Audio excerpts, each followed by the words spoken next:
Hi, guys. Happy Tuesday. I cannot believe it is May and almost the end of May. It feels like time is just like speeding up. So we're super glad that you've taken the time today to join us. Jeremy O'Neill is one of my favorite speakers and good friend. I hope we're good friends. I think we're good. We I are. think we're good friends by now. We've talked a lot. Absolutely. So we're super glad to have you here. Just doing a little housekeeping. We are recording today's session as always. If you registered and did not attend, you'll get the recording. If you're here with us, you will get the recording as well. I want to make this as interactive as possible. The reason we host these webinars is for you. The content today is for you. We take surveys after every webinar, and we ask you what you want to hear. We ask you who you want to hear from. Those things are important to us, and it's invaluable to your growth and your shop, and that's important to us. So make sure to join us every month. We host these with a slew of industry experts. And again, the chat function is down below, Q&A is down below. I will be nicely engaging with Jeremy and interrupting him where possible to ask your questions. So while you don't have microphone, you're not on camera, please feel free to engage with us like we are in a setting where you can do so. So without further ado, Jeremy O'Neill is going to be speaking on getting new customers through the door. Jeremy, you have a slew of wonderful experience. You know, you're the president of Advisor Specs, you're the owner of Freedom Auto Repair. You have some really nice acronyms next to your name as well. And I think you have to pay a lot of money for those. You do. Yeah. So, and then of course, you know, you have your personal life and you're a father and a husband, which also take up a lot of our time. And I think everybody on this phone knows how hard it is to manage and balance both of those things, business and personal life. So I'm going to turn it over to you. And again, everybody, please feel free to ask questions, engage with us, and we will do our best to intertwine them through the session. Awesome. Well, thank you, Amber. And I am excited to be here. One of the things I'm really excited about is seeing how things are evolving. I did a class in 2018 called Resilient, which is all about getting ready for the upcoming shift. And it's really interesting to see when we talk about getting new customers through the door, you know, what's happening with EVs and the powertrain of cars and autonomous vehicles. And what's really interesting in the last 18 months, autonomous vehicles have kind of gone quiet. Like there's not a lot of news about it. I know there's development in it. It's happening behind the scenes. But man, 2 years ago, I would have swore we'd have autonomous vehicles out on the road ripping around right now. And we're just not there. So the shift is happening, but it's shifted in a little bit of a different direction. You know, what's very interesting for me with supply chain is the way that it's really enhanced our market. And I believe this is one of the best industries to be in, you know, right now. And for the next 5 years, I think we have just a golden road ahead of us. If you go out and try to buy a new vehicle today, good luck. You're going to pay $5,000 to $10,000 markup if they have a vehicle. So I wouldn't want to be in the new car industry right now for sure. I wouldn't want to be selling cars or have a dealership. Just it's really eerie when you drive past a dealership and there's no new cars on the lot. You're just like, wow, Armageddon is here, right? So the shift is definitely happening. Now, the other thing is the shift with consumers, and we've seen this happen. And one of the things, Amber, that I really wanted to do with my shop, and we're still pushing towards that, is I would love to get to a day where the phone doesn't ring. Mm-hmm. And people say I'm crazy when I say that, but realistically, we have the technology today to book everything and communicate with customers without actually speaking to anybody. And I really like my online leads. I love it when customers book online immediately and they're able to get the information they want without having to talk to a human being. But we still have customers that want old school rapport. So we're going to go through all that today. And one of the bigger things that I just wanted to point out is I do coach advisors, and every week I'm working with advisors on the front line. So I've logged over 23,000 hours of coaching with service advisors on the front line. I still answer the phone in my shop. I'm very active in the shop, fixing cars, running the counter. So everything that we're going to bring to you today is the most current and updated information. There's a couple things that are fundamental and foundational pillars that I'm going to teach you. And realistically, I'm going to give you 3 tools to walk away with today. And hopefully you implement those and see a change in your business and actually convert the leads that you want. And when I say that, just know that not every lead is a good lead. So let's get going with our program today. So one of the first things I want to talk about when it comes to leads and getting customers in the door is understand that today's society is super impatient. When you get a customer that calls and is inquiring about a price or wants an estimate, your response time is definitely going to affect the conversion. Now, when we train a new advisor here in our shop, and I say we, it's me, myself, and I, when I get a new advisor and I'm working with them, one of the things I notice that they do within the first 30 days is they will get a lead, and we have a lead sheet. I'm going to show you our lead sheet. I've got a really systematized in a process that I want followed for our leads, but inevitably human error comes into play. And when you're a new advisor, it's really busy, you're overwhelmed. And especially if you work with me, I say yes to everybody. So there's cars and people everywhere. And it's just like, how in the heck are we going to leave today? I say, well, don't worry. We leave on Friday at 5. We don't leave Tuesday night. We work through the week and just get the cars done. But one of the things I noticed that new advisors will do is they err on the side of not getting back to people fast enough. So a customer will call for a price on, say, a timing belt. And the new advisor will say, yeah, let me get some information together. I'll get a price together and I'll call you back. And so they hang up. And 3 or 4 hours later, I asked the advisor, hey, did you get back to so-and-so on the time belt? Oh, I haven't done that yet. Okay, great. Let me know how that works. And I know it's not going to work because 3 or 4 hours later, the customer has moved on with their life. They've already made a decision and we have literally no chance of converting that lead. So if you look at the stats here, and this is the statistics that were done through a partnership I did with RepairPal in the past, and we looked at conversion improvement and time after receiving a lead. So these were, whether it was a phone call with a voicemail or a digital lead, look at the dramatic decrease as you go down here. And one of the things I've noticed a lot of shops do is their online appointment system will say, choose the time that works for you. We'll get back to you to confirm it. And if you're getting back after an hour, your lead conversion rate literally drops off the table and you're not going to convert leads. So understand this. There's an acronym I teach in class and it's IWW, IWW, IWI. It's I want what I want when I want it. So if a customer calls you for a price on something, they don't care about your diagnostic process. They don't care about anything but getting the price on how much you would charge to do the service that they're requesting. And I'm going to go way back. I started in this industry in 1991. So I know I'm super old. And when my hair gets long, the gray hair comes out. So I'm really due for a haircut here. But I remember back in the 90s, I would hear sales trainers say, when a customer wants a price, just ask them questions and ask them, do you have the 8th digit of your VIN? And the customer's going to say no. And they say, well, that's okay. Go get it. Is the car in the driveway? I'll wait. And so the customer, you hear the door open, runs outside, gets the 8th digit VIN, comes back and it's a C. And the guy goes, great. Do you have the 5th digit of the VIN? And so it was like this, just a dog and pony show of trying to ask customers questions they're not going to have the answer to. And then they get frustrated and say, I'm just going to bring you the car. Well, that won't work today. We have information at our fingertips. And if you have the client's license plate, you can, decode it and get the VIN. Mm-hmm. But beyond that, I don't even care about that. I've moved so far beyond that my purpose as an advisor is, look, A, you've called the right shop. So stop wasting your time and stop calling other shops.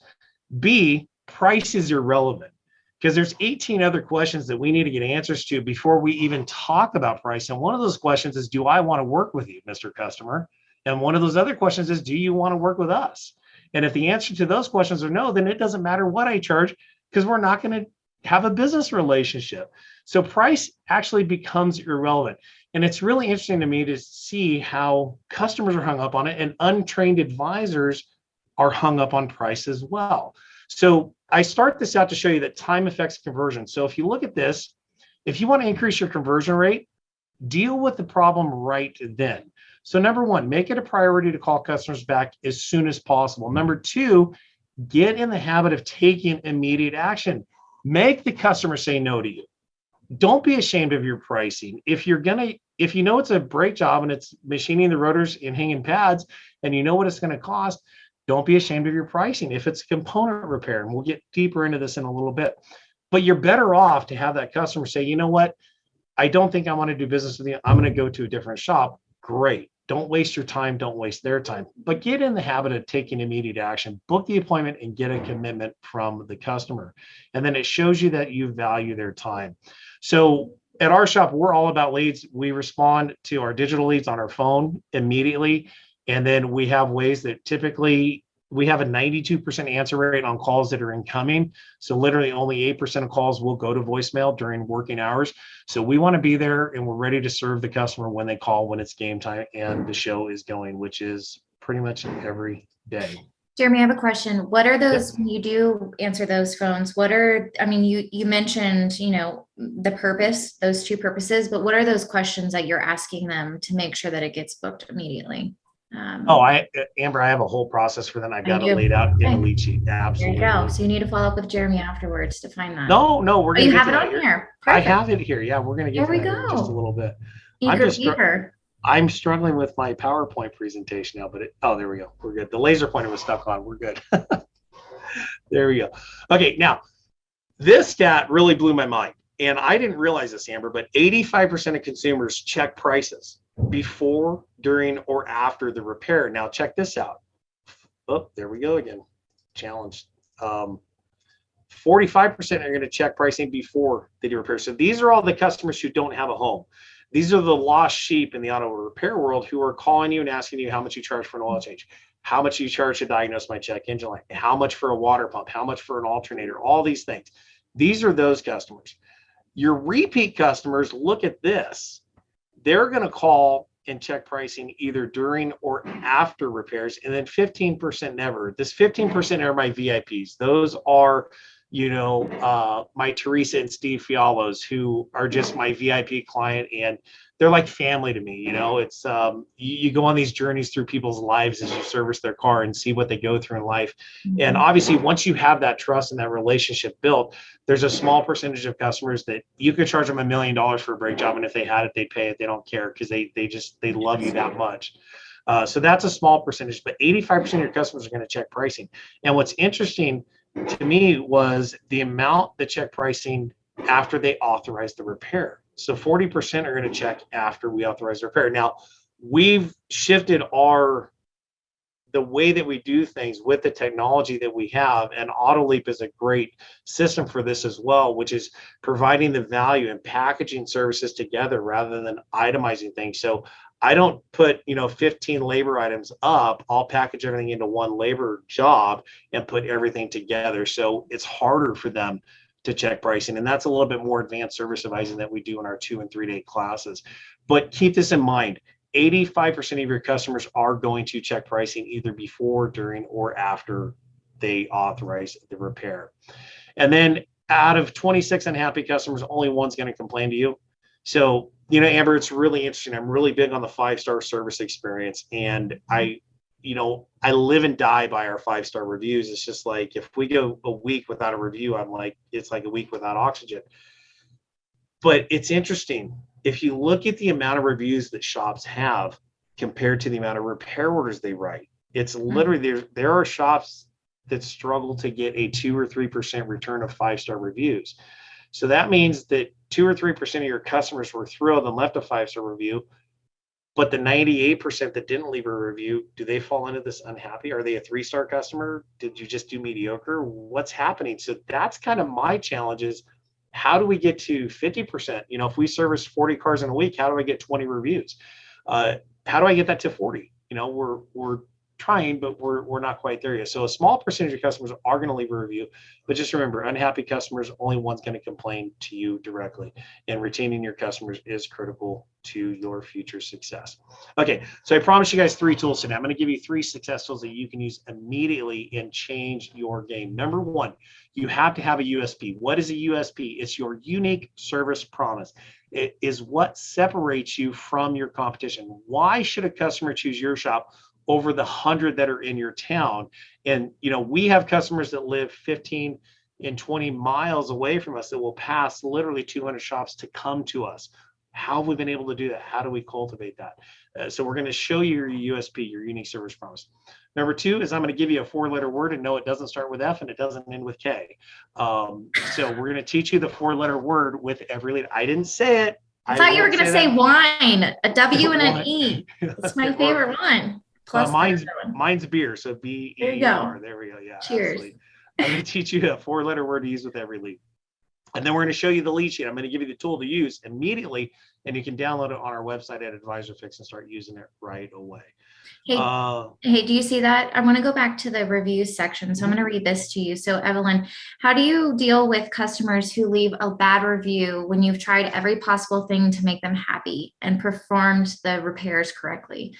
We get this a lot. And I'm curious how you answer this because I have my own opinion. So I have a theory on this. I think when a customer leaves a bad review, for whatever reason, the customer wasn't fixed. I will just share my business philosophy with you is I have a 100% money back guarantee, and I don't publish it. It's not public. It's a private thing that I do. When I get customers who are not happy with a repair, and I'm doing this right now. I am refunding a customer $2,800, and I literally want to punch this customer in the face. I am just like so angry about this because we did nothing wrong, but the customer's not happy. It's better for me to refund him his money and just let him go away and be quiet and not tarnish our reputation than it is to try to fight it. So typically when a customer leaves it, now there are some customers who are going to leave a 1-star review no matter what. There's just bad people on this planet. They feel that that's the only voice that they have, and they feel that they're protecting the motoring public. So for whatever reason, and Evelyn, I don't know the story, and I'd have to dive deeper in to give you an exact answer of kind of how to help you with this. But the 1-star reviews absolutely hurt. And I mean, it's like they just shatter my heart, and I lose sleep over it. And I feel your pain. It's not fair. And if the shop's done nothing wrong and you have a customer who's just adamant, I have found that my money back policy is what's worked. And I've written, I think, 8 checks in my 5 years. Mm-hmm. And I remember each and every one of them. But I can tell you this, once that pain is done, that customer's out of my life, and I literally just move on. It's not fun. It's not fair, but it's what happens. And I would just say, try to find a way to talk to the customer and solve it. There's a great book dealing with bad reviews. It's called Hug Your Haters. I wish I had written it, but I did not. So if you want some help on that, check that book out. It's a great read, and it's got some great tools in there for how to help you to respond and how to solve those situations. And in there, he talks about there are times where if you've tried to resolve it and the customer's just being, unreasonable, you just got to move on. I fight them. I challenge each and every negative review with whether it's Google, Yelp, or Facebook, whoever. I find wording in there that is like, whether it's you got to understand the policies. Like once you read the policy of reviews with the company, there's ways for you to challenge them and show that this review violates policy 3.2 in your review policy, and you'll find they may take those down. So I challenge and fight each one of them. So I think I got the right book. I just linked it there. Yeah, awesome. Yeah. So can I ask you a quick question to follow up on that? Now they've left a review, right? You respond to that review, right? Are you suggesting to respond to that at least? Because in my experience in these conversations, you responding to that is not necessarily for that customer that left that review, but it's for all of their customers that are going to be looking at your reviews and how you responded to it. So yes, on the back end, you're taking care of this customer, and refunding whatever you need to do, but you also do need to respond.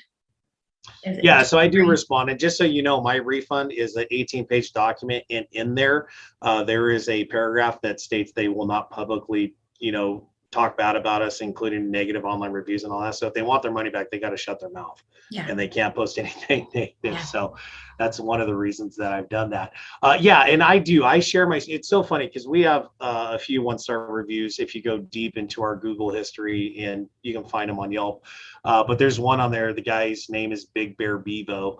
And I get customers that come in and they're like, "Oh, I'm so happy you serviced my car." And that guy's a jerk. And I'm like, "Who are you talking about?" "Oh, that Big Bear dude. He's an idiot." I'm all, that was like 4.5 years ago. I've totally moved on from that, but thank you for having our back. I mean, so Evelyn, my advice is this: stay strong to your purpose, stay strong to your passion. that your shop is one of the best shops in your area, and just keep delivering that 5-star review. Don't let the minority try to pull you off track.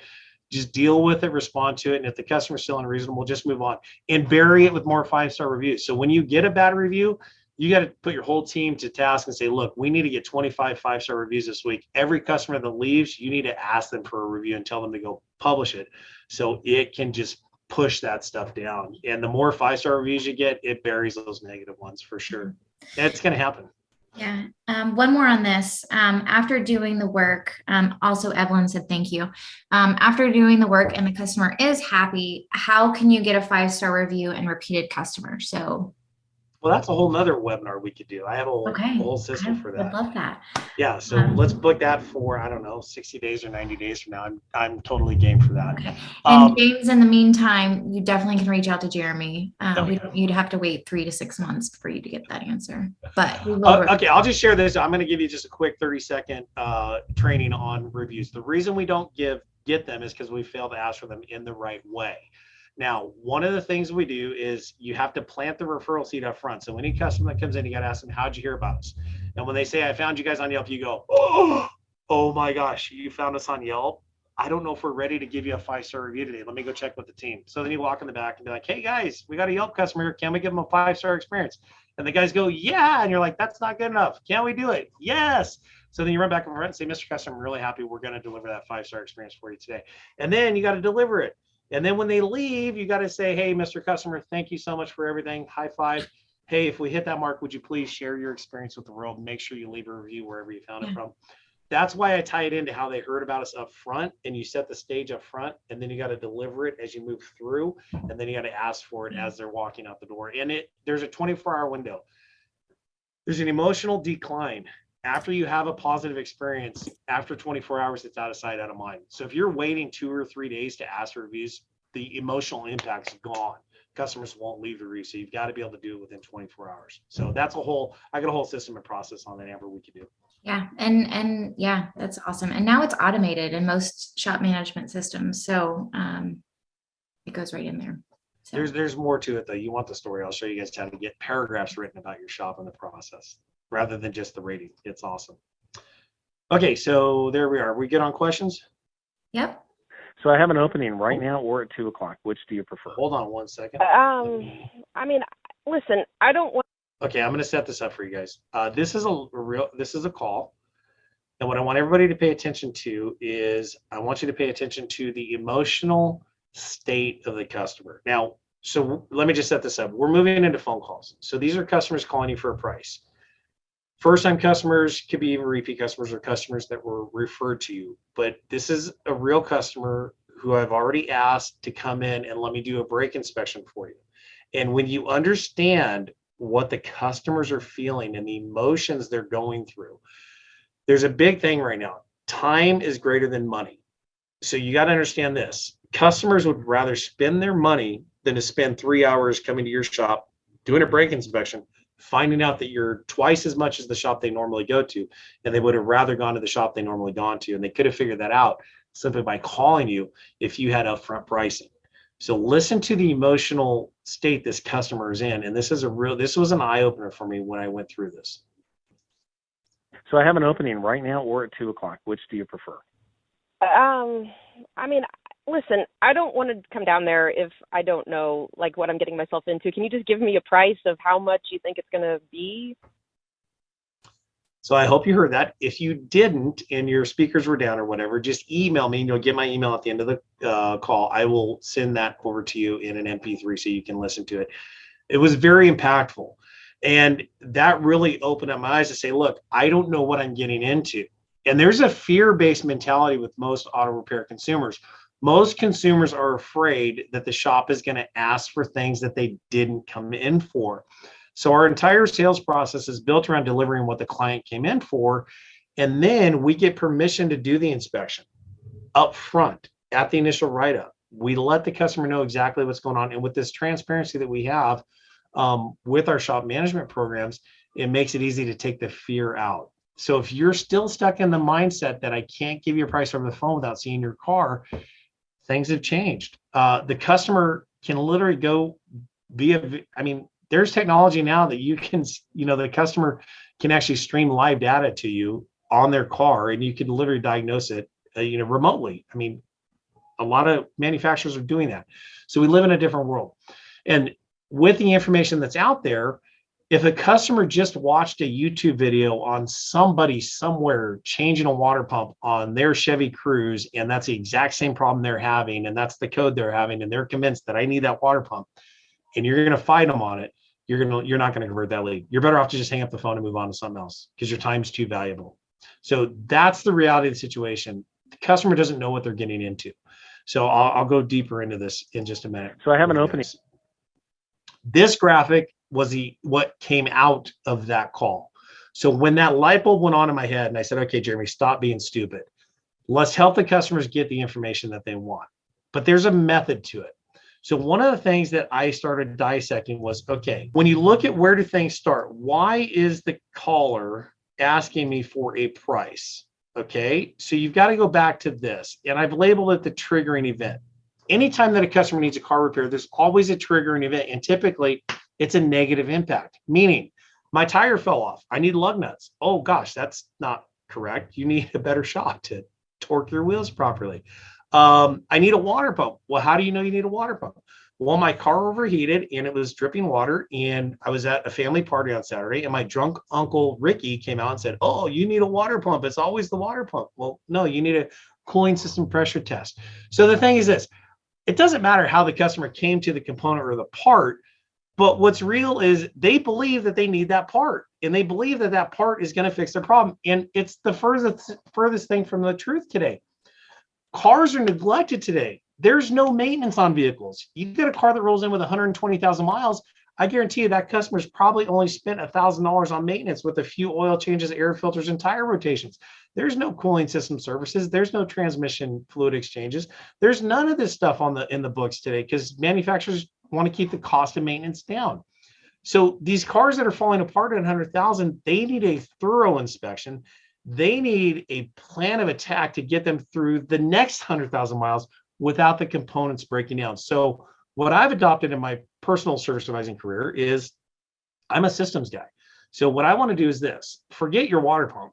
I care about you and your car. So let's talk about the bigger picture. Let's talk long-term. How long have you had the car and what are your plans with it? Let's say you fix the water pump. How long are you going to drive it after the water pump's fixed? Well, I'm going to keep it till the wheels fall off of it. Okay. If you come to our shop, your wheels are never going to fall off. So you'll keep driving it a very long time. But I'm going to talk about the system. So let's say that you do need a water pump, but what's connected to the water pump? What about the radiator? What about the hoses? What about the heater hoses? What about the intake manifold gasket?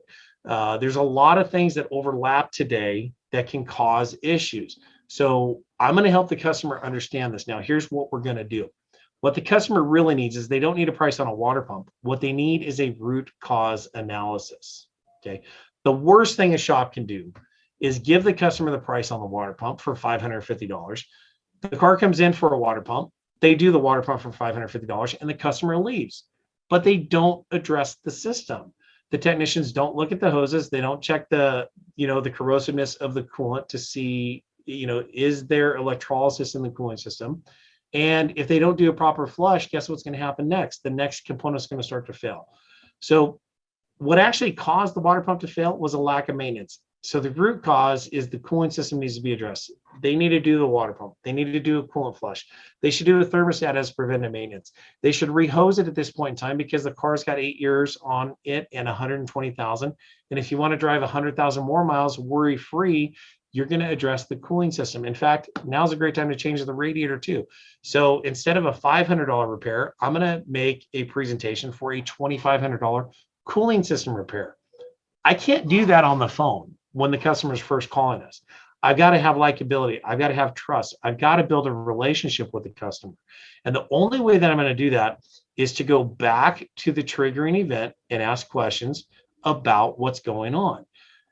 Identify information to get the customer to understand that, you know what, I don't need a price on a water pump.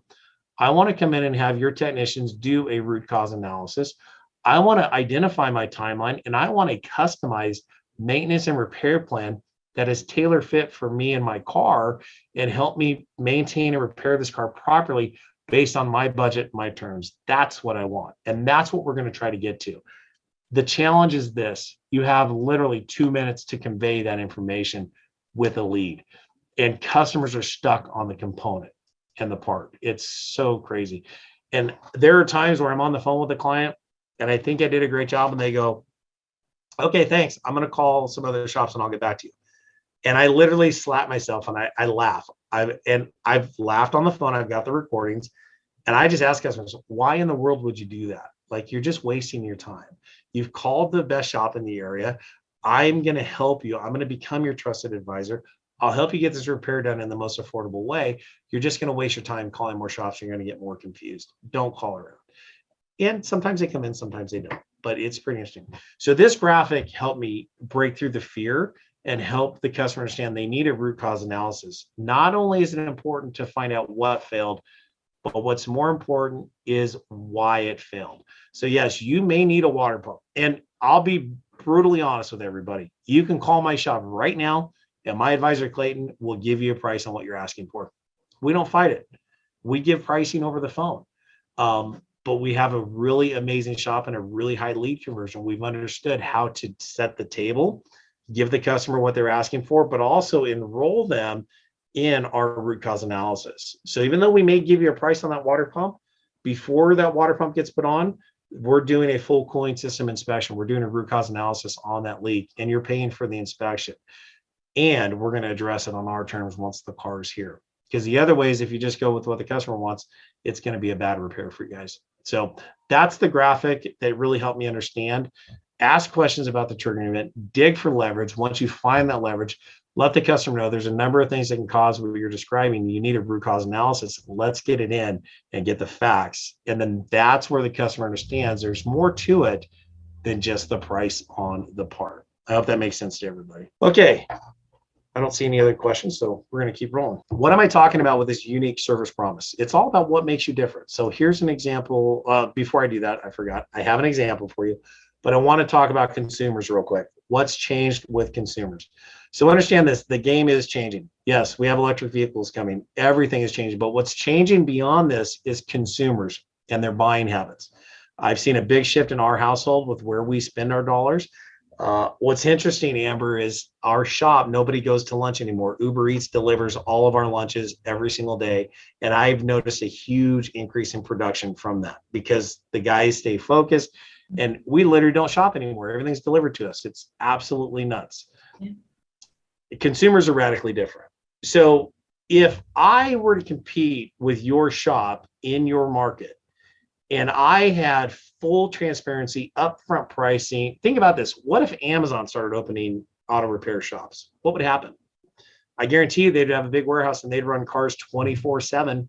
You could get if you have a problem on Sunday at 1 p.m., they'd have an option for you to have that car in the shop at 1:30 on Sunday, and they'd be getting it fixed. And yes, you could probably order the parts through Amazon and ship them in and have everything done. So this is all changing. What the Big A has done is they have created an on-demand, instantaneously gratified consumer. Check yourself out as a customer. When was the last time you went to buy something and it took 2 days to get and you're like, nah, that's too long. I don't want it. Excuse me, you don't want to wait 2 days for something? I remember when I was a kid, we would order out of a catalog, a paper catalog, and we'd wait for Christmas for the stuff to come. It was like a 3-month process for things to get shipped out to us. And now if you can't get it within an hour, you don't want it. Like, come on. So you're no different than your customers, but yet it seems that the auto repair industry can be stuck in, 20 or 30 years ago. We're stuck in this decades old mindset of, I can't give you a price over the phone. So we want to definitely change that and shift with consumers. So what else is happening with consumers? Well, they've evolved. Okay. They're radically different than they were just a few short years ago, not just in how they behave, but in how they think, feel, and relate. This is huge. What feelings are you creating with the callers and the customers that are coming in? This is a great book to read. I recommend it. It's Decoding the New Consumer Mind by Kit Yarrow. It is fascinating. There's a lot of stuff in there that will help you understand the new consumer mind. And this is changing. This book's about 5 or 6 years old. And I guarantee you there's updates and things are definitely changing. So stay tuned to how consumers are evolving because buying habits definitely change. How else have consumers evolved? Well, a couple ways. That's the second one. I duplicated that slide. I got to change that. So I love this picture. So check out this picture. Most customers, when they get extra money, guess what they go out and spend it on? Spark plugs and transmission fluid. What's crazy is our products are hardly ever on this want list. So every person on this planet has a want list, and the challenge is we sell a product that is hardly ever on that list until the car breaks. So it's really crazy. You got to understand and tap into the consumer mind. All right, now, why modify your approach? Now more than ever, a consumer-focused approach is the only way for a successful business model. If you're not customer-focused, customers are definitely going to leave you. Now, we're talking about getting new customers in the door. Obviously, the best way to do that is through a 5-star experience with referral-based business, and that's going to create leads. So our evolution in the 6 years that we've had our shop has been from 0 public presence, no Google page, no Yelp page, nothing on Facebook. Year 1, we were really big on Facebook. Over half our leads came from Facebook and Google. Year 2, Facebook started to dwindle, and then Yelp took its presence. Right now, 60% of our business comes from Yelp. And I've got to play in that field because it works really well. The reviews feed it, but we still have a lot of new customers who are testing this. So they will call us and ask about doing business with us. So you've got to be able to handle these leads. Okay. So your USP, you've got to memorize the reasons they should choose your company. If you look at how you respond when a customer asks for a price on anything, if you give them a price, you are no different than any of the 5 other prices that they've got. I challenge you, after this call 3 of your competing shops or dealerships and ask for a price on brakes and see what you get. And pay attention to if any of them give you anything that differentiates themselves other than the price. Okay, just that. So here's the reasons they should choose your company. This is actually a canned response that we use in our Yelp response. Now, I use it about 10% of the time because I'm live and I just hit it on my phone and respond back, which I look at some of these things and I'm like, I would never show that response in class. So I actually have to keep teaching myself to go back to the basics. But check this out. If you're comparing 3 different shops for pricing on brakes, and let's say one shop is $325, the dealer wants, say, $500, and you're the third option, and you tell the customer, we need to do a brake inspection first to verify if, in fact, you actually need brakes, and then I'm going to interview you to make sure we get the right brakes for you. Oh, by the way, these are the reasons you should choose our company. We have an amazing 5-star experience. We offer a hassle-free 5-year, 50,000-mile parts and labor guarantee, and it's local and nationwide. We're dedicated to fixing your car right the first time. We have a friendly staff. We hire expert technicians who are ASE certified. We do offer same-day service, and we have awesome coffee in our waiting room. If I just get that out, that's a difference that nobody else is saying out there. 90% of the people at dealerships and in independent automotive repair shops are so busy right now that they don't go to this level. They don't have a human conversation with the customer. They get hung up on, I can't give you a price. I need to inspect the car first. Do you want to bring it in today or tomorrow? Oh, Amber, we're really busy. We're booking for Tuesday. Do you want to bring the car in on next Tuesday, or did you want something this week? Because I can't help you this week. So do yourself a favor, call your competition and put yourself in your customer's position and see the feelings and feel the feelings that are triggered by the responses from the shops that you're calling. Going back to a question, do you pay for your employees' lunch? You were talking about the Grubhub. I do. I spend about $100 a day on lunch, and I don't care. I would spend $200 a day.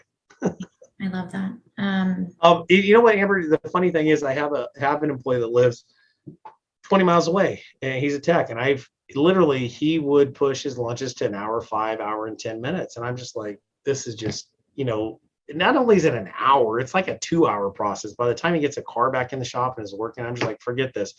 Here, order what you guys want. I don't care. Lunch will be here in a half hour.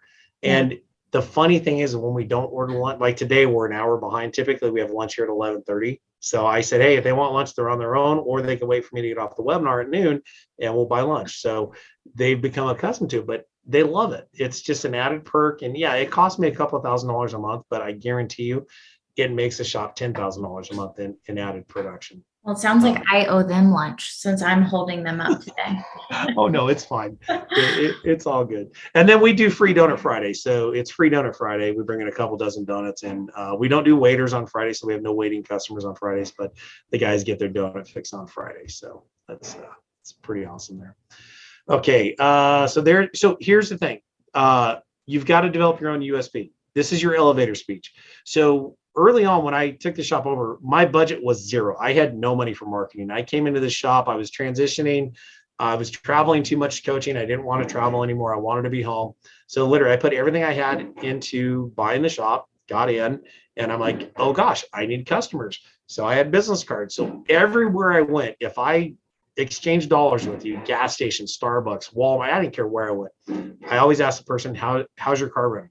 And they go, my car? Be like, yeah, your car. How's your car running? How'd you know I have a problem with my car? So, well, half the people on the planet have a broken car. They just don't know who to turn to. I happen to have the best auto repair shop in town. Here's my card. And they go, well, why should I come to you? And I would go, oh, well, we do a 3-year, 36,000 mile warranty. What's the problem with your car? Oh, I need a head gasket. How much would it be? And I would go in and be like, it'd be like $2,400. Okay, I'll get in touch with you. And then as I'm walking out the door, I get a tap on the shoulder. So the person I just talked to said, hey, can you tow my car in today? I want it fixed. And it's just crazy. There's so much work out there, but you've got to have a reason for people to choose you. What makes you unique? And this is it. This is ours. This is what we use. I love coffee. I'm a coffee snob.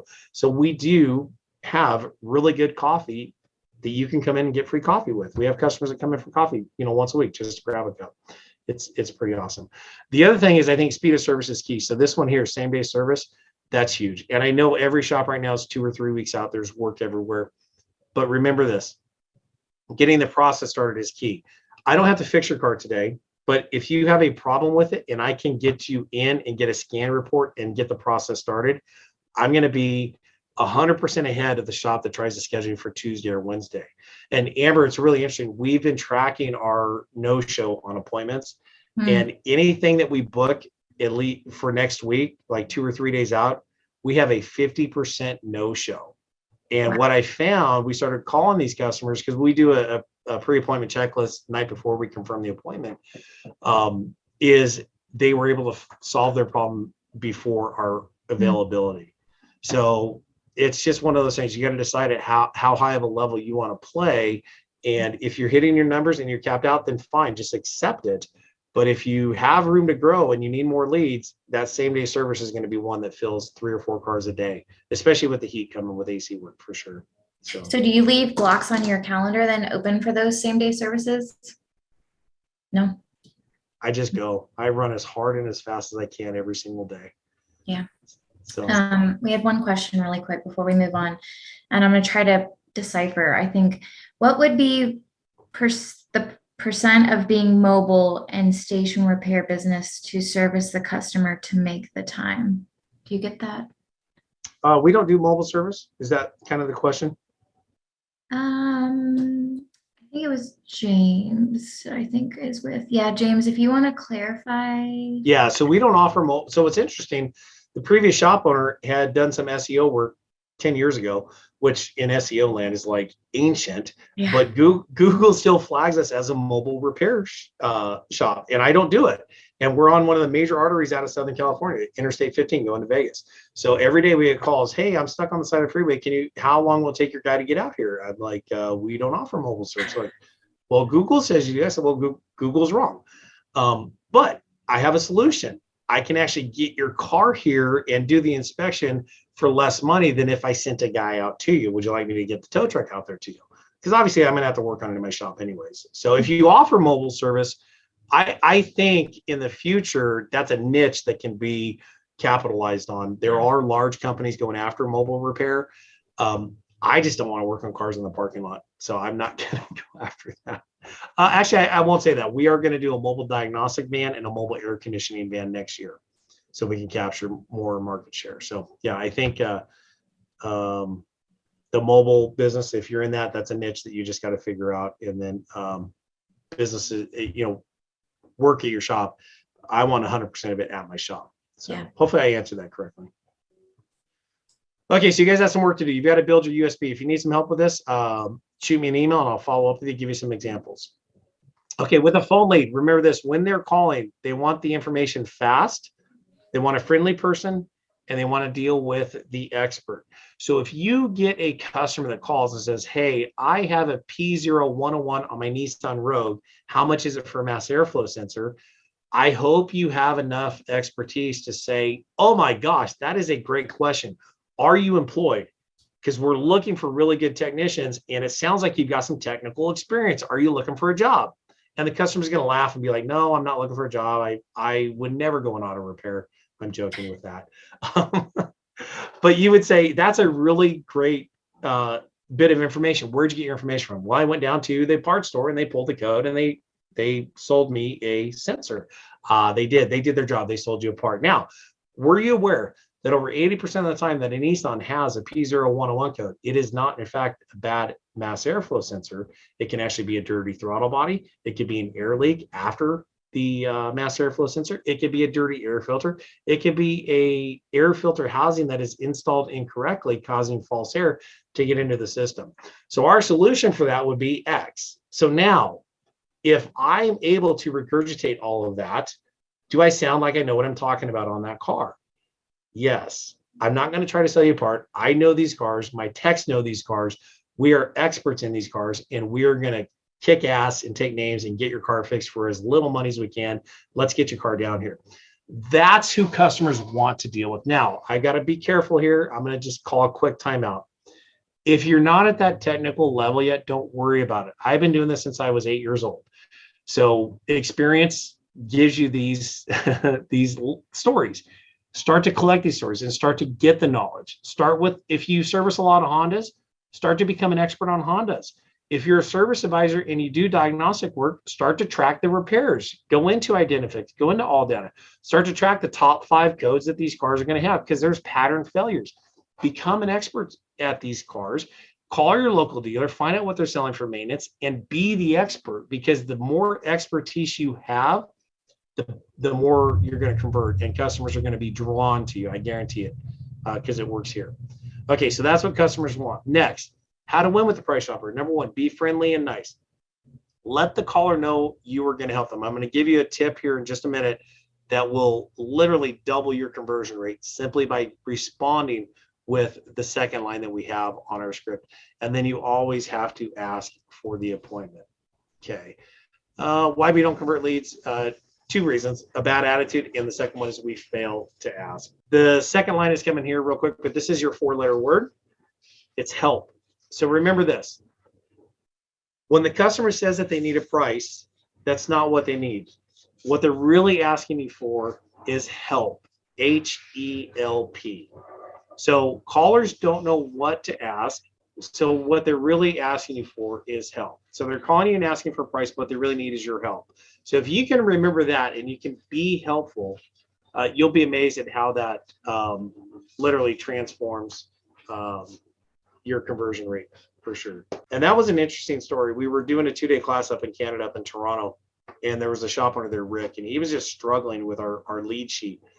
And finally he goes, oh my gosh, I get it.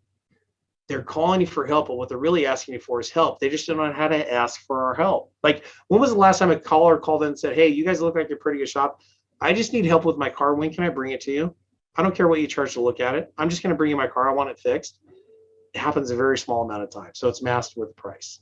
Okay, I've got to move on and get to some other stuff here. Okay, here we go. Here's our lead conversion guide. Now, you can get this if you want this form. I have it in a Word document. You can make it your own.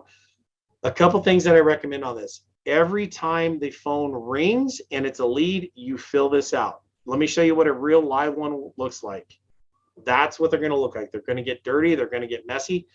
But I have found this is the best way to track your lead conversion rate. So every week my advisor turns these in. I get to count how many real leads we had. And then I can go back and look at, hey, did we convert Mike Smith? And I've got information here. So I get the customer's name, their phone number, their email address, their source, the type of vehicle, and did they make an appointment? Also, I can put notes all over here, okay? And then one of the things I'm looking at as a shop owner is, what is my marketing attracting? Do I want this job? So yeah, I love Duramaxes. They need a ton of work. And if this is a $7,000 job that he has at the dealer, we're going to convert that and try to get that job in. Look at all the information we're gathering. Original owner, he needs a price on injector. He has it at the dealer. They quoted him $6,800. This is a wealth of information that I cannot get out of my call tracking software. So I can go get the recordings, but I'm not going to go through and listen to all of them. I don't have time. But I can easily go through and get this information. So if you only take one thing away from today's webinar, start to use your lead sheet. It's absolutely amazing and it works really, really well. So let me go through the lead sheet with you real quick. Obviously, step one is you have your greetings. Step two, this is what I want you to work towards. This is your accommodating response. Customer calls you and says, hey, I need a price on brakes. You don't respond with, I don't give prices on brakes over the phone. You got to bring it in first. No, your response is accommodating. So what we're doing here is we are influencing the subconscious mind. So think about this. These customers have called other shops. They've been told, I need to see your car first, or they've been given a roundabout price. It's $300 to $400. When do you want to bring it in? You're going to be different. So the phone rings and you say, it's a great day at Freedom Auto Repair. This is Jeremy. How can I help you? And the caller says, hey, Jeremy, I need to find out how much you would charge to do a water pump on my Chevy Silverado. This is the moment that you're going to blow the customer away. Okay, I'll be happy to help you with that. I just need to get some more information. You said it's a Chevy Silverado. What year is it? So that response gives the customer that momentary pause and they go, I'm finally dealing with somebody that understands me. You're going to be happy to give me the information I want. Oh, finally. So that is step one. And if you just do that, watch how you're going to have so many cars at your shop, you'll be amazed. Then as we go through, you want to have a conversation and build a relationship. You're going to probe for leverage. Remember, this is going back to the triggering event because they're stuck on the component and we want to enroll the customer in our root cause analysis here. This is your closing line right here. The best way for me to do what? Help. You know, Amber, the best way for me to help you is to have one of our certified technicians perform a complete brake inspection, especially on a vehicle like yours. I have seen customers come in saying they need brakes when in fact they actually have 60% of the brake life remaining. They don't actually need a brake job.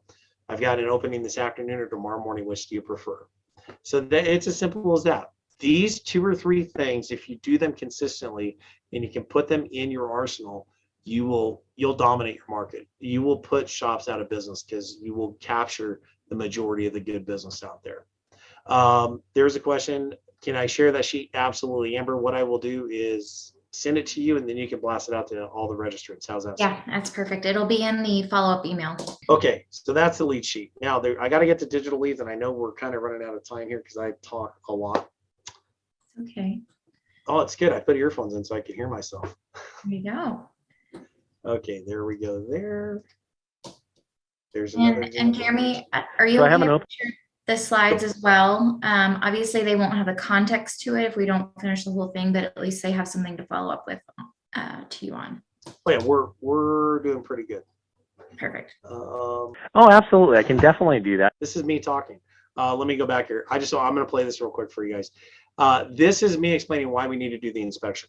So remember, this caller was very fearful. I don't want to come down out because I don't know what I'm getting myself into. And then this is me handling why we need to do the inspection. I think this is me handling why we need to do the inspection. Oh, absolutely. I can definitely do that. Now, before I do, is it all right if I just kind of explain to you why we would like to inspect the vehicle first before we give you some sort of price? Okay, I got to stop. I just asked for permission right there. If I get a no, then I have a customer who is not accommodating me.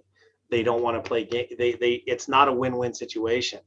And if they're like, no, I just want a price. Okay, that's probably not my ideal A type. I guarantee you that customer is not going to move into my 15%. So this is why I like permission. So I want to hear the customer's response back. Sure. Okay. You know, right now we don't have enough facts on the situation. We really don't know what the car needs.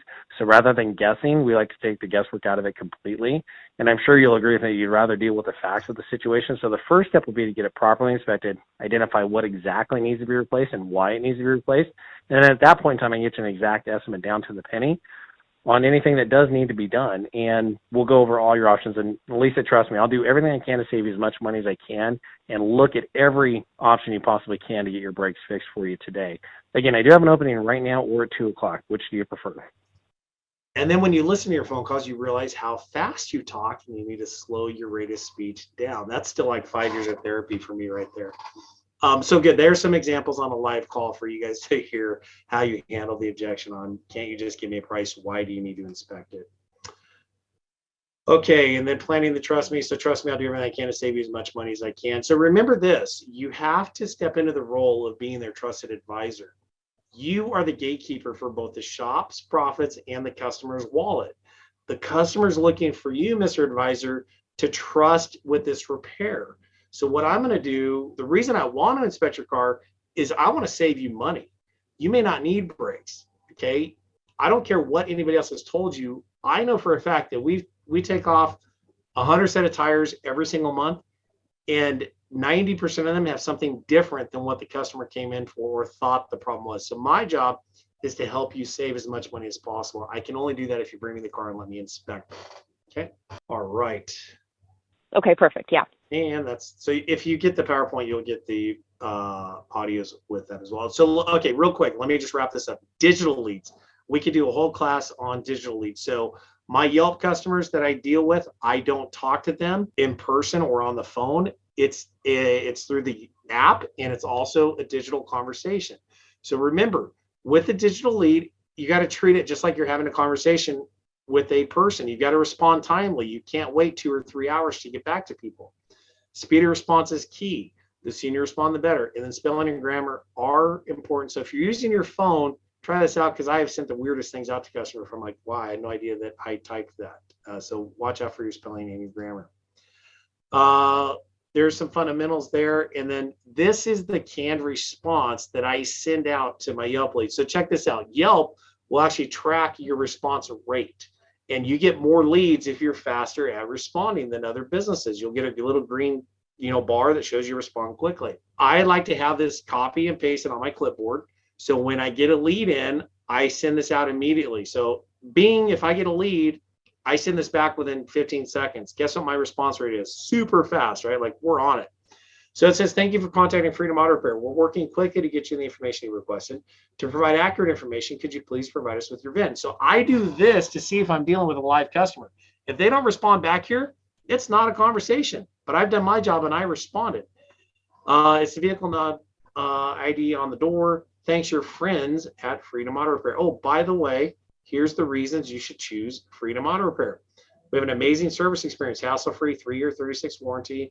This is my USP right here. And then everything begins with our initial assessment. Did you want to come in today or at 11? And I don't care if it's 2 p.m. I'm still going to say 11 o'clock. Just see if they're paying attention. It doesn't matter. This is a game changer because you're different than the typical responses that people get. Our Yelp works really well because of our demographics and where we're at. We have a lot of new people moving into town, and a lot of them use Yelp. So it's been a gold mine for us. My return on investment on Yelp is over 5,000% with the money I've spent with them. It is ridiculous. Certain areas don't have Yelp. The customers don't use them. So, but find the next Yelp because it works. Digital. So this can go out to your email customers that hit your website up and have a request that comes in for a service appointment or a service estimate. And it just works amazingly well. All right. Any questions I need to answer?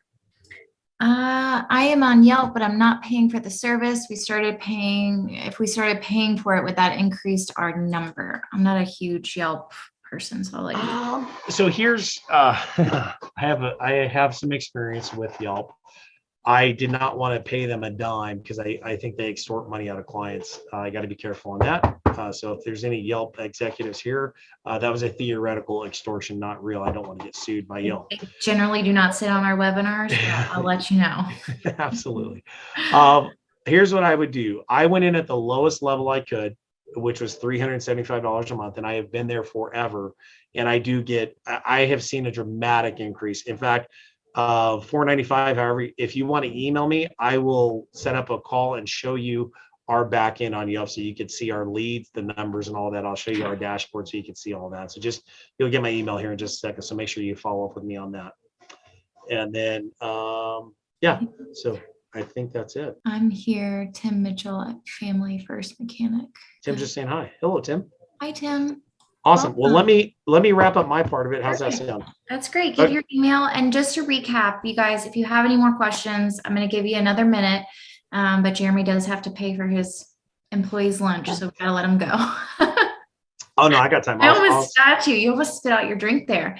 But if that's you have any twice that questions- happened today. Yeah. So Jeremy's contact information is right there. You will get a recording of today's session, and you will also get the slides as well, since there's some slides in there that had some permanent information. So yeah, if you have any questions, I'll give it another second. Jeremy, it's always a pleasure. Thank you, Amber. So two things. You can email me. Texting is the best. If you call that phone number, I'm not going to answer, and my voicemail is full. So don't leave me a voicemail. I'm just being honest. Advisorfix.com. The website has content on it. We're driving more of our content through YouTube and AdvisorFix. So you'll get some more training videos and just some real stuff. The reason I bought a shop was to harvest content out of the shop to give back to our industry. So you'll start to see a lot more new information coming out with sales scenarios, customers, and even technical stuff coming out of the shop. So check out the YouTube channel, just do Advisor Fix, and you'll see it there. So it was great being here. Thank you, Amber. Yeah, thank you. And Tim, I see that you're having a little technical difficulties. We'll send you the recording afterwards since we're finishing up, but if you have any questions, please reach out. Jeremy will speak soon. Thank you so much. All right. Thank you. Have a great day, guys.